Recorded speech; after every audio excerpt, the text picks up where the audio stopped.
नमस्कार दोस्तों, EPS 95 की एक और बड़ी अपडेट में आपका स्वागत है, जहां आपको 100% सही न्यूज़ मिलती है। तो चलो आज की न्यूज़ क्या है, आज की न्यूज़ की ओर बढ़ते हैं। Good news for pensioners. दोस्तों अच्छी खबर है पेंशनर्सों के लिए। पेंशन रोकने का आदेश हाई कोर्ट ने किया निरस्त। जी दोस्तों, पेंशन रोकने के आदेश को हाई कोर्ट ने निरस्त कर दिया है। पंजाब और हरियाणा उच्च न्यायालय ने कहा पेंशन आपको देनी ही होगी। पंजाब और हरियाणा उच्च न्यायालय ने एक सरकारी कर्मचारी की दत्तक बेटी की याचिका पर विचार करते हुए, जिसका परिवार पेंशन के लाभ के लिए आवेदन को उसके पिता की सेवानिवृत्ति की तारीख के बाद गोद लिए जाने के एकमात्र आधार पर खारिज कर दिया गया था।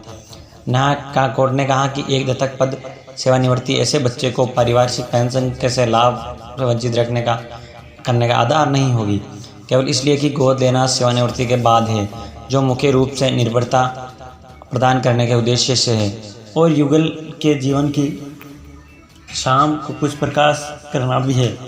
ये उक्त बच्चे को पारिवारिक पेंशन के लाभ से केवल इस तथ्य के कारण वंचित करने के लिए पर्याप्त नहीं होगा कि गोद लेने का निर्णय देरी से लिया गया था। न्यायमूर्ति GS संधावेलिया और न्यायमूर्ति विकास सूर्य की पीठ ने आगे कहा कि एक निसंतान कर्मचारी सेवानिवृत्ति के बाद बच्चे को गोद ले सकता है और ये पारिवारिक पेंशन के लाभ से इनकार करने का एकमात्र आधार नहीं हो सकता है। कोर्ट ने आगे कहा कि पारिवारिक पेंशन योजना 1964 के नियम के 4 के उपनियम के नोट 1 को अनुच्छेद 14 का उल्लंघन करने के लिए रद्द करने के लिए उत्तरदायी है। भारत का संविधान, क्योंकि ये सेवानिवृत्ति के बाद कानूनी रूप से गोद लिए गए बच्चों के साथ भेदभाव करता है और उन्हें परिवार के दायरे से बाहर रखता है, इसलिए उन्हें पारिवारिक पेंशन के लिए अयोग्य बनाता है।